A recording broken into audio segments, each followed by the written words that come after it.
shit. Don't mind the giant oil mess on the ground.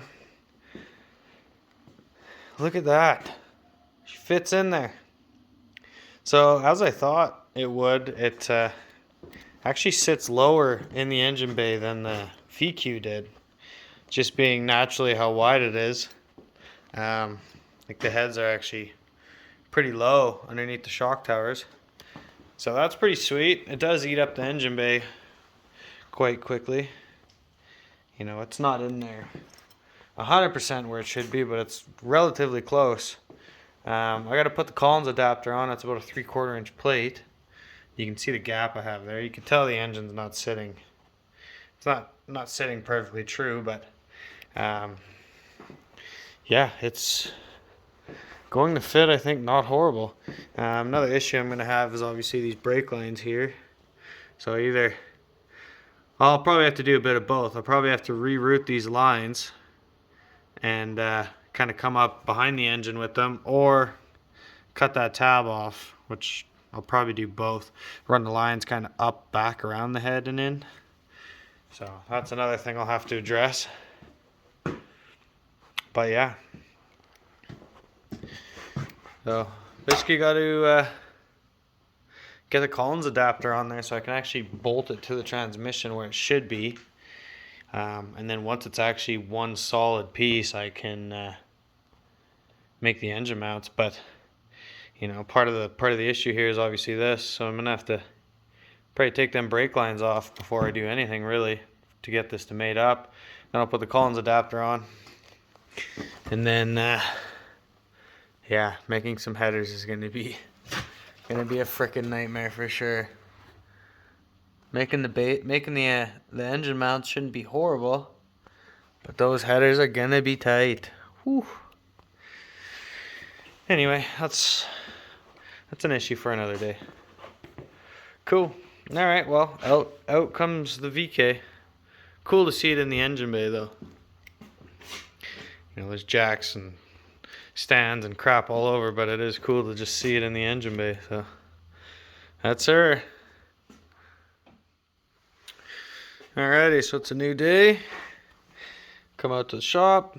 First thing I did was dug out the Collins adapter and trying to fit it on the back of the motor here. And one thing I noticed is that it's hitting the starter right around this area. So there's quite a bit of thickness on that. It's just like a little guard. I was thinking of just notching the starter, but then I'm gonna have to do that. Say the starter shits the bed, I'm gonna have to do that every time. So just for serviceability, I'm thinking I'm going to lob this section off and just use the other bolt holes. But again, I think I'm just going to take the starter out for now, bolt it all up, see how it fits, and see, because I think Collins was saying that some of these bolt holes you might not be able to get to or something like that. I don't know. It's in their installation. They're saying you can't use every bolt hole, but we'll see. Basically, you get this on the motor, however you got to do it, and then I want to actually mock it up to the transmission to actually see where this is going to sit, whether or not I got to move that transmission back or not, because I wanted to use my drive shaft and the shifter location that I already have, but depending on how this fits, transmission might have to go back, so which would suck because I'm gonna have to get a whole new drive shaft made, and you know, it's more work. So I just gotta see basically what it looks like with that bolted to there, and then we can see how we make out. All right, I got the adapter plate bolted on. A couple more things to note are obviously trimming the plate to clear the starter. So I did that, just a rough cut. And then the starter actually bolts through the back here with these bolts here. So typically they would thread through the back of the motor. So what I did was drilled out the starter threads and then just through bolted it through the backside so I can hold a wrench on this bolt right here and there, and then take the nut off and be able to replace the starter without taking this adapter plate off. So that's another thing to note. And then the factory like CD transmission bolts, you might have to shorten a couple of them. They do thread through, but you need at least 40 mil. And this one bottoms right out, if you can see that. So this is the shortest one. That's why I put paint marker all over it. That's obviously specific to that hole. And then the other ones will thread through, and then the bottom should be all right. So got all that figured out. I want to make sure this is serviceable and easy to work on. So might as well take the time now. So get that bolted up now. See what it looks like.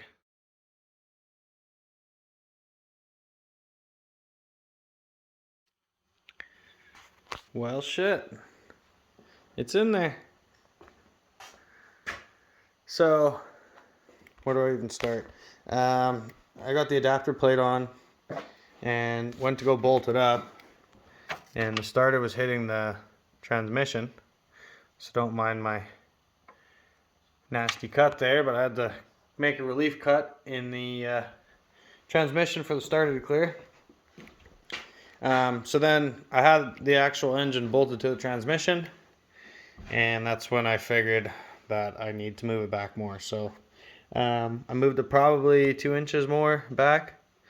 Everything fits really good except for the booster, and there's like a playing card of distance between that booster. So I mean, I could get a pedal box, or I don't know.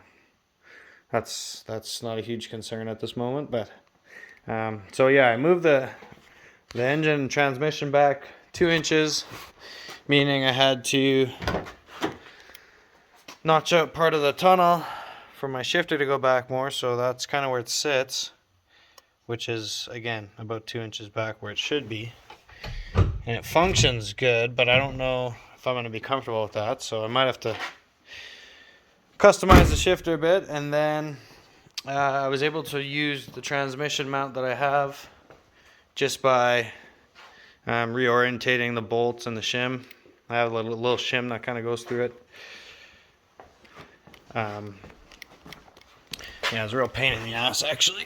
I don't know if you can see into there. It's pretty dark. But I just basically flipped around that mount that goes to the transmission. It used to be in front of the cross member, now it's behind it. So I was able to actually slide the transmission a little farther back. So that means that the drive shaft had to come out, and that needs to be shortened. And then that safety loop, the transmission's actually a tad higher as well. So that transmission, or the drive shaft safety loop, is probably going to have to be modified as well. So it's kind of snowballing here as far as what else I need to do, but I can sort that out as I go. My next priority is getting the engine mounts done, because the transmission is bolted up. So that means I just got to do engine mounts. So one on either side. Making headers, like, it's going to be tight, but when you're actually under there, since the heads go so far over, like they're so slanted, that it should be a pretty straight shot right through that opening. When I was under there, I kind of looked, and that side will be fine. This side, I'm going to have to move some lines. Some of those brake lines got to go, and then the steering shaft, I mean, there's not much I can do. Might have to build a header that kind of goes around them. I don't know.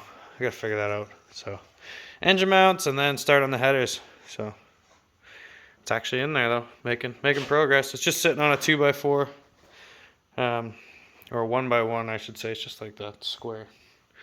Whatever. Small chunk of wood between the subframe and the oil pan, so that's where it's going to be, nice and centered.